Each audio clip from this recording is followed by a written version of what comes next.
Olá, meu nome é Marcos Oliveira e convido a todos para o nosso programa Encontros com o Futuro, produção do World Observatory, da SPM e da Prime, braço das Nações Unidas nas principais faculdades de negócios do mundo. Encontros com o Futuro é uma série sobre o pensamento e as perspectivas de setores importantes da economia e dos negócios. Serve como inspiração para as atuais e futuras gerações de profissionais e estudiosos do Brasil e do mundo.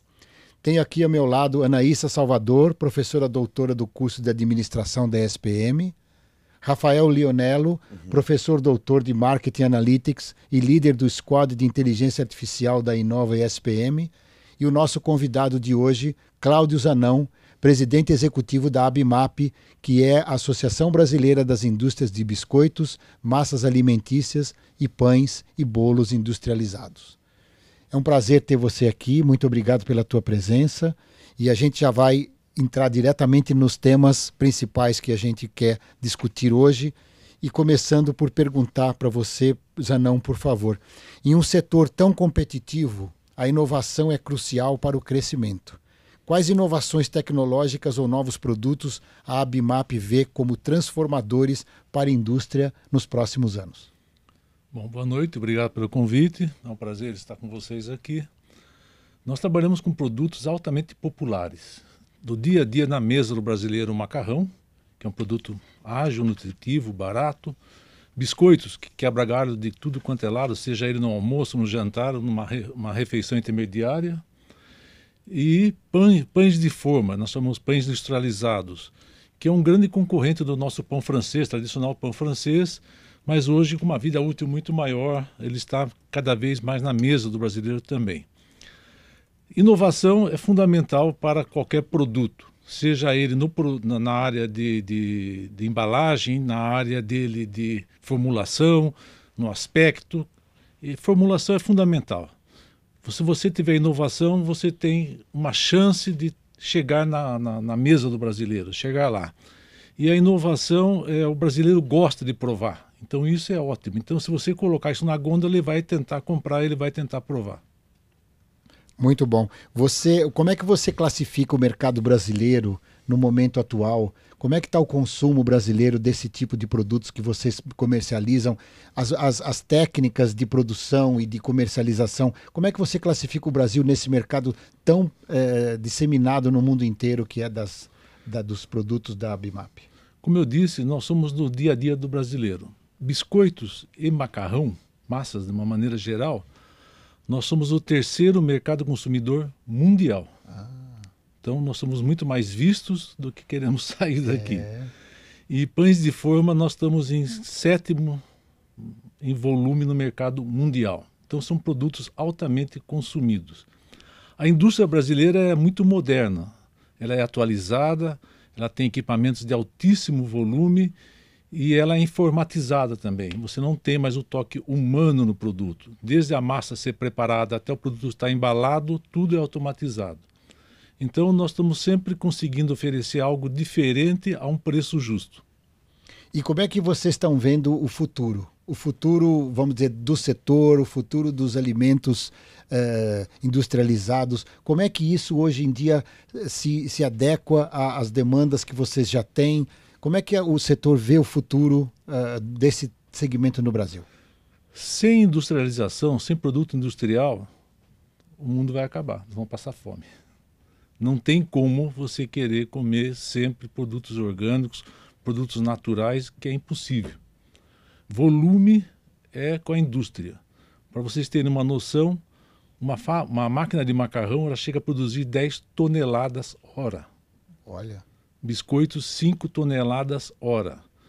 Então, sem você ter uma parte industrializada, você não consegue alimentar a população de uma maneira geral. É óbvio, você quer comer algo mais leve, você está brigando com a balança, tudo é possível. Então, coma com moderação, beba com moderação. Então, os produtos, de uma maneira geral, eles são nutritivos, eles são ágeis, eles são fáceis de você consumir, de você ter na sua casa. Durante a pandemia, o macarrão foi a vedete, porque o brasileiro regular, o brasileiro normal, vamos dizer assim, ele sai para comer churrasco. como ele não saía, dentro de casa, churrasco é mais complicado. E macarrão tem uma facilidade. A dona de casa chega, tem 2 filhos para alimentar, e o marido chegando, e ela é responsável pela janta. Macarrão na turma. Ah, eu gosto de vermelho, hoje amor é branco. Eu quero espaguete, ah, só tem gravatinha. Ah, mas não tem gravatinha para todo mundo, põe o espaguete junto. Quebra galho, não há problema nenhum. Então o espaguete, o macarrão, ele foi a vedete durante a pandemia. Quem sofreu mais foi o biscoito, porque você não tinha a gaveta do escritório. É verdade. Então você não tendo a gaveta do escritório, você não tinha aquele consumo, você não tinha as bombonieres. E quem aumentou muito o consumo foi o pão de forma. Pelo fato da padaria estar fechada e você não ter acesso ao pão francês. E eu declaro, pão francês quentinho é imbatível. É verdade. Bom, eu queria saber o que você vê como tendência para esse mercado em vista dessa demanda crescente no mercado de pessoas com restrições, sejam elas veganas ou questões relacionadas a glúten, lactose. O que você vê como tendência para esse mercado nesse sentido? As restrições sempre houveram. Eu chamava até a dieta do ano, né? Qual era a dieta que ia chegar agora? Uma que veio e chegou e ficou foi o glúten. Esse a gente não pode realmente desprezar. Então chegou o produto e muito se descobriu realmente que pessoas tinham uma reação ao glúten. Então você tem hoje macarrão feito de farinha de arroz, macarrão feito de farinha de milho. Então a indústria se adapta. Agora, o que acontece hoje com muitas pesquisas, por exemplo, 1/3 do panetone consumido no Brasil é para presente. Então a inovação veio na embalagem. Sim. Sim. Né? Você vai levar o presente e você quer uma embalagem bonita. Sim. Então, aí a característica. Os lares brasileiros, uma grande maioria é um indivíduo, 2 indivíduos, talvez 3. Então vem a monoporção.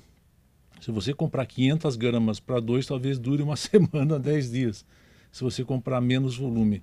Então, a adaptação da embalagem, a adaptação do volume nas embalagens foi fundamental também para se permanecer na mesa do brasileiro, para se permanecer constantemente lá. Bacana. Rafael? Vou pegar o gancho e Vamos lá. fazer uma pergunta nessa linha. A Anaísa falou sobre tendência, né? De consumo. E aí a gente está falando aqui, claro, de fabricantes, né? De macarrão, de biscoito, de pão de forma. Que eu imagino aqui que geralmente vendem por meio de varejistas, né? Eles chegam no consumidor por meio de algum intermediário. E aí, pensando aqui, né, em termos de tendência de consumo, a minha pergunta é como que o setor, né, ele acaba olhando para essas questões de tendência, uma vez que a compra, né, do produto, ela acaba ocorrendo não de forma direta, acaba ocorrendo de forma indireta. Então, ela acaba gerando menos informação, né, direto do consumidor, né? O revendedor lá, o varejista, ele tem um volume de informação privilegiada, né, em comparação ao fabricante. Então, a pergunta é um pouco isso, né? Como que a indústria ela consegue capturar essas tendências, uma vez que ela não está diretamente, né, ligada ali no ponto de venda com o consumidor, né? Como associação, a Abimap é uma prestadora de serviços sobre um FII mensal. Se você não entregar o serviço, eles têm o direito de ir embora e não ficar mais conosco. E nós já, em 10 anos, dobramos o número de associados. Nós temos 2 grandes pesquisas que nós compramos e cedemos ao associado. Uma é da Nielsen. A Nielsen faz pesquisa no ponto de venda. Então, tudo que passar pelo supermercado, pela gôndola, ela capta. E a outra é a Kantar World Panel. Ela faz dentro da casa do consumidor, dentro da despensa do consumidor. Então você tem 2 caminhos para se chegar no mesmo volume final. E ali você pode tirar uma série de observações de necessidades, como eu falei. Um lar com uma pessoa, um lar com 2 pessoas, como é que é esse consumo perto de uma família de 10 pessoas, 5 pessoas? Uma coisa interessante é que CDE é volume no Brasil. Classe AB, ela não tem problema na gôndola de alimentação do supermercado. ela pagar 5 ou 10 não vai fazer a diferença nenhuma, mas para CDE faz. Então, muitas vezes você tem uma inovação, mas você não tem volume para manter essa inovação na gôndola, porque a CDE não tem um bolso elástico. Sim. É muito restrito, eles são obrigados a ficar. Então, foi interessante que quando lançaram a rotulagem frontal, a repórter perguntou, agora que o senhor sabe da rotulagem, o senhor vai comprar esse produto? Ele falou, eu compro o que cabe no meu bolso. Sim. Não o rótulo, infelizmente. Então, é uma perspectiva. Nós temos pesquisa para nos orientar o futuro e sabemos quão é difícil você ter o suficiente para se alimentar. Eu tenho uma experiência de ter trabalhado alguns anos na Nielsen e eu conheço bem os índices, tanto os índices de consumo no varejo, nos supermercados e nas lojas, como também os índices que mediam a presença e a permanência de determinadas categorias de produto dentro das casas. Eles chegam, eu não sei como isso hoje está, mas não deve ter mudado muito nessa questão. Eles chegam a saber quantos produtos você tem em casa, quais que você consome primeiro, quais que ficam mais. Isso tudo vai subsidiando as indústrias, especialmente a indústria da ABMAP, para que você faça ajustes e possa conseguir melhorar essa performance, ou até, inclusive, como no caso dos chocolates, que são casos clássicos, que você precisa ter em casa para consumir. Você não vai sair de noite de casa para consumir um chocolate. Vou comprar um chocolate. Mas se tiver em casa, então, qual é o esforço? E também no caso das massas e dos biscoitos. Leve para casa, guarde na sua casa. Porque aquela hora que você abre ali o armário, na minha casa é aqui em cima, então a gente abre ali, você tem que olhar lá e dizer, opa, esse aqui é meu. Então você vai lá e pega. Nesse sentido, eu queria te fazer uma pergunta, Zanão. A questão da comunicação.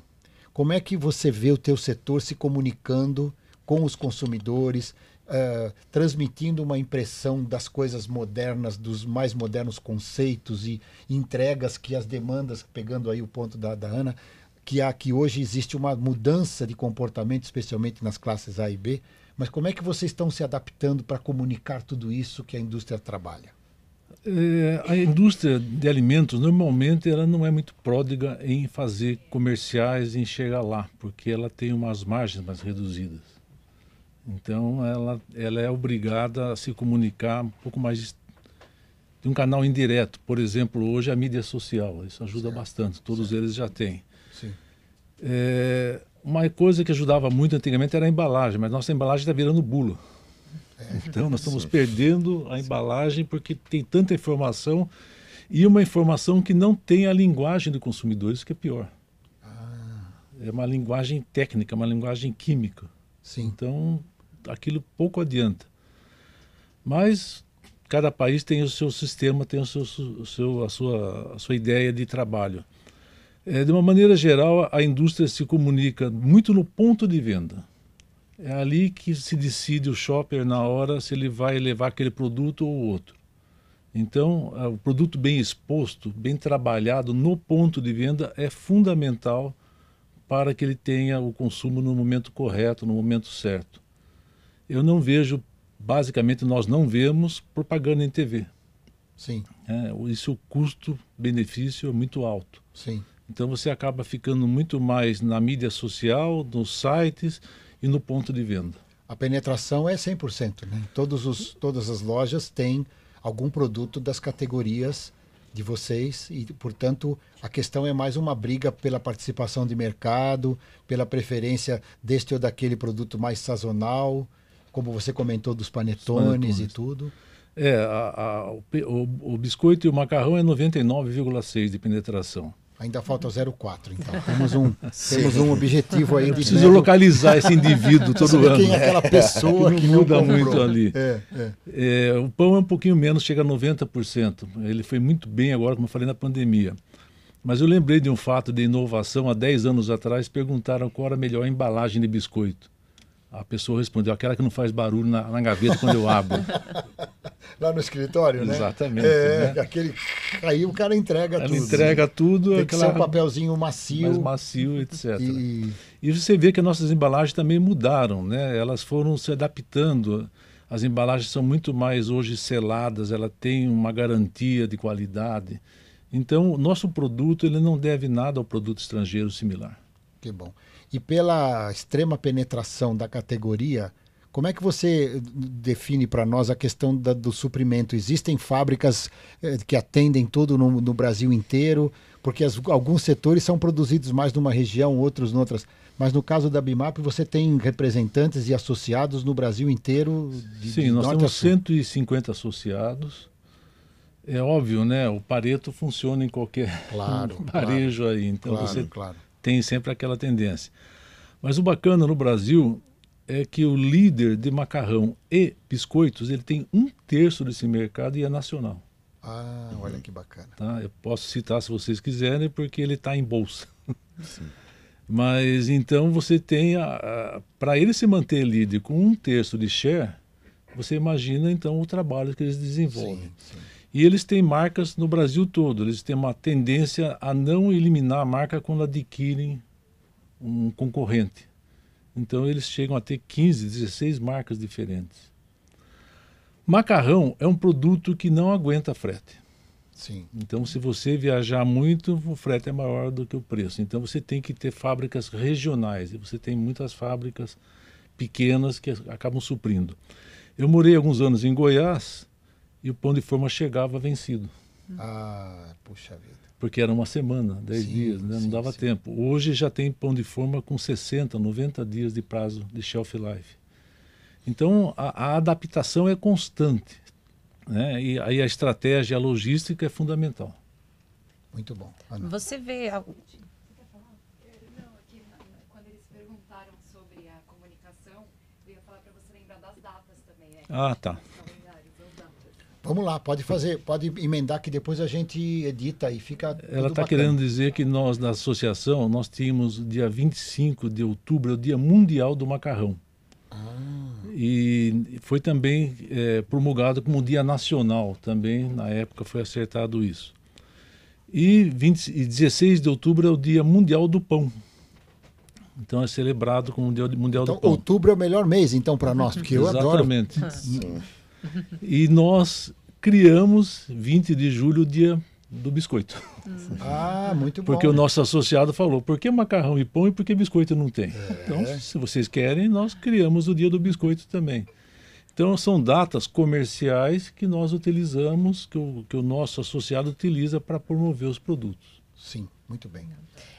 Em relação a essa questão de ter uma forte, uma comunicação muito forte no ponto de venda, né? Eu trabalhei com trade marketing, com promotores, então a gente viu um esforço muito grande de montar aquela gôndola bonita, enfim. E hoje em dia a gente vê essa tendência, principalmente para os mais novos, né? Eu perguntei na sala de aula outro dia quem ia ao mercado, eles falaram, assim, todos eles falaram que não vão ao mercado. Todo mundo prefere comprar online. E isso, para esse tipo de negócio que tem uma comunicação mais nesse ponto de contato físico, como que você vê isso como uma ameaça? Quais as oportunidades nesse sentido? O online, eu não tenho um índice para te dizer exatamente, mas ele significa muito pouco ainda. Muito pouco. Talvez pelo produto ainda. Se o shopper normalmente é a dona de casa, ela vai conseguir, ela vai querer olhar, vai querer ver. A compra online ainda é um pouco mais restrita, né? Talvez para alimentação seja melhor, mas para esse tipo de produto praticamente não há um grande volume nesse sentido. Mas eu acho que você tem que encantar o cliente, essa palavra nunca vai mudar, né? Você tem que, de alguma forma, fazer com que ele tenha conhecimento do seu produto, com que você tenha facilidades e também as promoções, né? As velhas promoções ainda continuam. Agora, hoje você sabe que o seu promotor tem que estar, por exemplo, de 1 a 15 dentro do mercado, não de 15 a 30. Então, você fazer a promoção na hora certa, no momento certo, naquela gôndola correta, isso é fundamental, porque você pode gastar dinheiro sem ter resultado. Então, as métricas que nós temos hoje de você dentro de um supermercado, de compra, são fantásticas, né? Você só não pode se entusiasmar demais com isso e complicar. E onde você trabalhou, você tinha me dito ontem, você entra numa gôndola, você vê o produto, ele é todo uniforme. Aquilo chama atenção. Como antigamente eu tenho 2 filhas, chamava atenção a área das Barbies. Então isso é atrativo ao público. Rafael? Bom, a gente está falando aqui de um produto, de um bem de consumo, né? E aí a minha pergunta é um pouco sobre... É um tema bastante relevante aqui para a gente na SPM, que é marca, né? A gente é uma escola de negócio, né? De marketing e propaganda. E temos grandes especialistas aqui de marca na escola. E aí, claro, quando a gente está falando de um produto como massa, biscoito, pão de forma, né? A gente sabe que investir em marca é uma das grandes formas aí que a gente tem de se diferenciar de concorrente, né? Da gente manter nossas margens um pouco mais elevadas. Então, a pergunta é sobre o nível de maturidade, né? Como que o senhor vê o nível de maturidade aí de uma forma geral dos associados e da indústria em termos de marca e estratégias de marca, né? São nossos associados o maior pastifício, que é o lugar onde você produz um macarrão do mundo, uma marca internacional, é nosso associado. Assim como aquele pastifício de fundo de quintal também, muito mais modesto. E a maior bakery do mundo também é nosso associado. Então, dentro da associação já se convive pequeno, médio e grande. E para nós tem o mesmo peso. Quando eu assumi a associação, me falaram, não queremos panela. Vocês mandam. Então, todo mundo tem voto, tem direito a verificar as coisas. E eu nunca vi uma intimidação. Nesse ponto, o brasileiro é fantástico. Eu tenho um associado que ele começou a terceirizar, ele faz uns produtos diferentes, de pequeno volume. Então, ele faz para diferentes marcas concorrentes. O mesmo produto, obviamente, cada um na sua embalagem. E ele vem crescendo cada vez mais, porque ele vai fazendo um ótimo produto, a embalagem fica fantástica e todo mundo quer ter aquilo na gôndola. Você ter uma gôndola completa é fundamental. Não basta você ter 2, 3 tipos de biscoito e não ter nada dos outros 10. Você tem que ter um mix completo. Macarrão é a mesma coisa, você tem que ter um mix completo ali. Uma coisa bem interessante também sobre saudabilidade foi que você comprar um pão francês integral, ele é cheio de pintinha preta são as fibras. Ótimo, não tem problema nenhum. Um macarrão integral, ele é meio marronzinho, por causa das fibras também. Só que não agrada primeiro a esse olho. Você, depois de degustar, o produto é o mesmo. O pão de forma, ele conseguiu ser integral e agradar a todos. Ele abriu um mercado que não existia nessa parte de integrais. Então, ele foi muito bem aceito e com ele você trouxe uma série de outros produtos incorporados ao mesmo pão. Então, nós estamos sempre com as novidades, combatendo, liderando e, obviamente, quando alguém tem algo de sucesso absoluto, a imitação também vale. Sim. Não é problema nenhum. Aliás, não é imitação, desculpe, nós estamos numa benchmark. Estamos aqui na escola de marcas. Eu tenho 2 perguntas. A pandemia trouxe uma infinidade pelo menos chegando ao nosso conhecimento, muita gente começando a fazer pão e fazendo massa porque ficava em casa e tinha um pouco mais de tempo. E é gostoso de fazer se você tem tempo e se você tem aquela predileção. É uma delícia, é um momento de você estar ali fazendo alguma coisa para a sua família. Sem dúvida. Vocês notaram alguma mudança em algum perfil, em alguma região, motivado por isso? Isso causou algum tipo de comentário e conversa sobre essa parte dos pães feitos, especialmente os pães e as massas, mas numa tiragem mais limitada? Isso chegou de alguma forma, a constar de alguma conversa de vocês, da ABMAP? Eu diria que não, porque em termos de volume, nós produzimos 5 milhões de toneladas ano. Aí não dá para... E aí você está me falando de um produto que provavelmente vai ficar mais caro do que o industrializado. É verdade. Então vai complicar tudo. É verdade. Agora, o bem pessoal é fantástico, né? Se produzir, você gostar de fazer. Então isso sempre vai existir. Então, por exemplo, algumas farinhas, aquela farinha de 1 quilo, que nós compramos para fazer um pastel em casa, alguma coisa, ela hoje tem a farinha integral de 1 quilo. Tem uma farinha mais granulada. Então, alguns produtos chegaram... Houve algumas mudanças no mix muito pequenas para atender esse pessoal. Que não refletem em termos de mercado. Isso não vai mudar o share dele, nem o volume dele. Entendi. Mas a gôndola dele fica legal, porque ele tem produtos mais simples até uns mais sofisticados também. Interessante. Então, de uma maneira geral, principalmente na área de pães, chegou até, eu vi até outro dia, você vê muito mistura para bolo. Agora chegou a ter mistura para pães. Olha lá. Então teve algum tipo de reflexo motivado Se você vai na Alemanha, só tem mistura para pães, não tem de bolo. Aqui é o contrário, né? Aliás, é uma vergonha, mas a mistura para bolo é a única que eu sei fazer um bolo.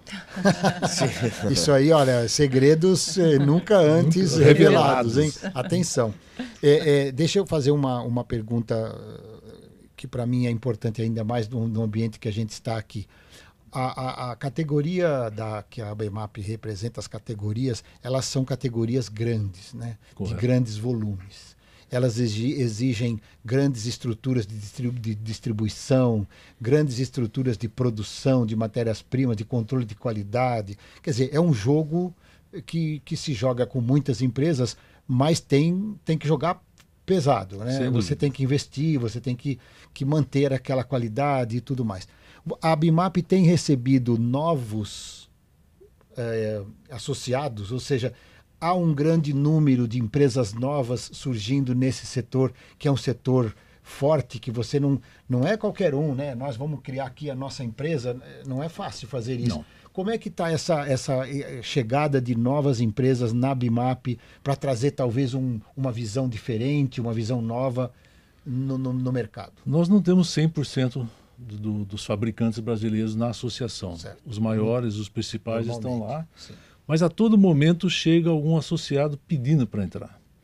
Pelos serviços, nós temos uma doutora em alimentos, engenheira de alimentos, que é especialista nessa área, por exemplo, da rotulagem frontal, nessa área das receitas, de Anvisa, de trabalhar com o MAP, com o Ministério da Pecuária, Abastecimento e tal. Então, é um serviço que nós prestamos. Nós temos um convênio com a Apex, que é a Agência de Promoção de Exportação, onde nós levamos desses 150, hoje teria em torno de 80, 90 associados para fazer feiras lá fora, para participar de workshops lá fora. Nós vendemos para ele, põe um pé aqui, um pé lá. Certo. Você tem que participar, você tem que abrir mercado. Então nós oferecemos esse tipo de serviço. Nós temos a promoção, como ela bem colocou, das datas. Nessas datas nós não conseguimos ainda fazer com que o associado promova no dia do biscoito o seu biscoito, da maneira que ele quiser. Porque a hora que nós conseguíssemos isso, eu gostaria de ter uma nova Black Friday de biscoitos, de massas, de pães. Sim. Então nós sempre oferecemos serviços diferenciados para que o associado se sinta bem. Então, como eu falei para você, ter uma Nielsen, a Nielsen é um custo tremendo. É impossível qualquer um comprar. Os grandes têm, mas o pequeno não tem. E também, olha que interessante, a maioria começou com farinha de trigo de 1 quilo, farinha doméstica e farinha para panificação, etc. Agregou valor, ele montou o pastifício ao lado. Sim. É água e farinha. Sim. Agregou valor. Sim. Agregou mais valor, ele colocou os biscoitos. Sim. Ele só não foi para o pão de forma pela logística. Porque todos esses 3 produtos é a mesma logística, o mesmo comprador, o mesmo armazenamento, mesmo caminhão de entrega. O pão de forma que é diferente. Agora, com a vida útil maior, talvez ele possa ser mais integrado. Então, tudo foi uma série de fatores que foram se somando e facilitando a colocação desses produtos na gôndola. Muito interessante. Eu estava pensando, você falou do pão de forma de ter mais tempo de duração. Eu me lembro, quando era jovenzinho, que muitas vezes a gente abria o pão de forma e ele não estava bom. Sim. E na praia e tal. E aí, hoje em dia, já não, né? Ele dura e tal. Quer dizer, é uma necessidade natural de que os produtos tenham mais qualidade, no sentido de durar mais e tudo mais. E antigamente era muito fresco, eu acho. Alguma coisa estava viva lá no meio. Você tem uma formulação mais rica hoje. E, como eu disse, nós somos controlados pela Anvisa e pelo MAPA. Sim.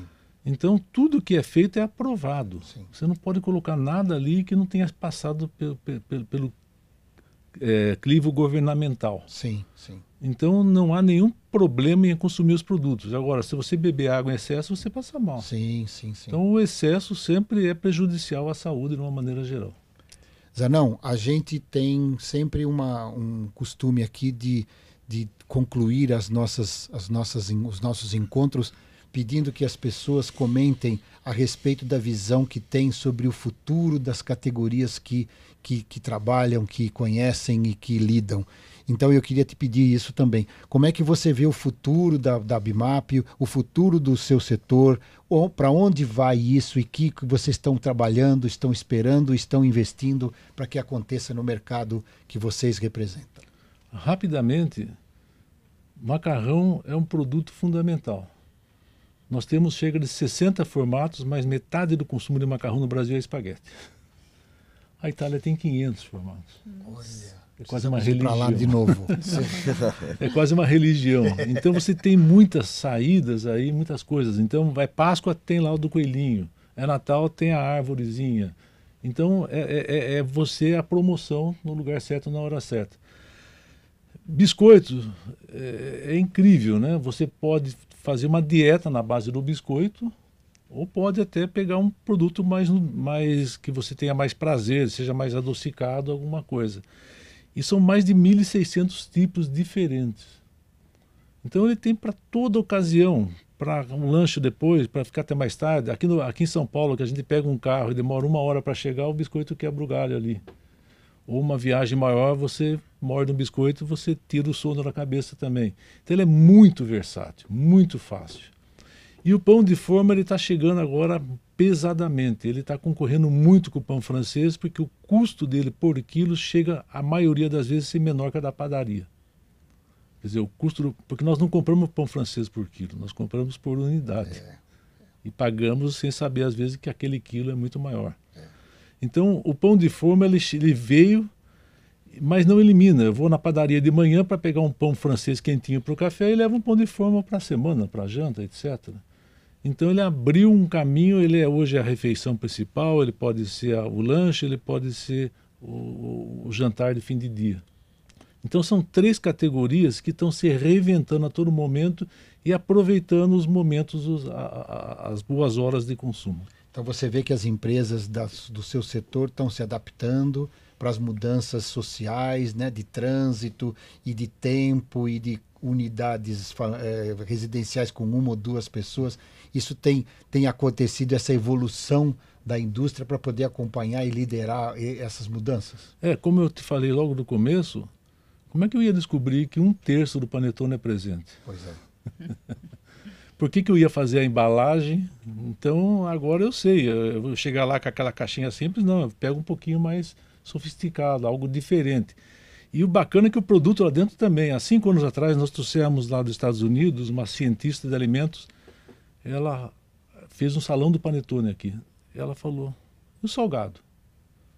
Bom, ele saiu acho que ano passado. Tá? E ela visitou os concorrentes, visitou o pessoal. Nós fizemos um congresso agora, onde ela veio também para falar um pouco do futuro, principalmente da mulher dentro da administração, de uma maneira geral. Então, nós estamos sempre recebendo insights, seja internos e externos, para que as coisas mudem, para que a pessoa se adapte às novas necessidades. Muito obrigado. Eu quero, em nome do World Observatory, da ESPM e da Prime, agradecer muito a presença aqui conosco de Cláudio Zanão, presidente executivo da Associação Brasileira das Indústrias de Biscoitos, Massas Alimentícias e Pães e Bolos Industrializados. Agradeço muito a sua presença, foi uma honra. Espero tê-lo em breve aqui junto conosco novamente para a gente conversar um pouco mais, deixar a gente com uma vontade danada de comer uma pasta, né? Fala a verdade. Ele falou do espaguete, que eu sou doido por um espaguete, então a partir de agora está liberado para a gente ir correndo atrás do espaguete. Cláudio, muito obrigado. Boa sorte para vocês, um bom ano ainda nesse ano que falta e que cresçamos todos, e especialmente a área da Bimap. Muito obrigado, viu? Prazer foi nosso e conte sempre com a gente. Muito obrigado. Obrigado a vocês.